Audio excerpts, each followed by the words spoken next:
जलालपुर पीरवाला के special education school में divisional special education officer मियां माजिद ने दाखिला मुहिम का आगाज कर दिया, जबकि शजरकारी मुहिम के तहत पौधा लगाकर शजरकारी मुहिम का आगाज भी कर दिया गया। इस मौका पर स्कूल की प्रिंसिपल मैडम साजिदा बतूल समेत स्टाफ भी मौजूद था।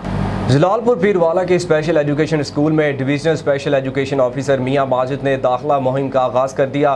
दाखिला मुहिम के तहत स्पेशल बच्चों के वालिदैन को दाखिला से मुतालिक आगाही फराहम की गई और पम्फलेट भी तकसीम किए गए, जबकि स्पेशल एजुकेशन स्कूल में शजरकारी मुहिम के तहत पौधा लगाकर शजरकारी मुहिम का आगाज भी कर दिया गया। इस मौका पर स्पेशल एजुकेशन स्कूल की प्रिंसिपल मैडम साजिदा बतूल समेत स्कूल का दीगर स्टाफ भी मौजूद था। Government Punjab special education department इस वक्त पूरे पंजाब में स्पेशल बच्चों की तालीम और तरबियत के हवाले से एक मैस अवेयरनेस कैंपेन लॉन्च करी है कि जहाँ भी स्पेशल बच्चे हैं उनको स्पेशल इदारों में दाखिल करवाएं, ताकि जो गवर्नमेंट पंजाब फैसिलिटीज़ सहूलियात में सरकारी हैं, जिसमें pick and drop, uniform, scholarship, ताकि इस बच्चों को कौमी धारे में शामिल करके एक मुफीद और कारआमद शहरी बना सकें।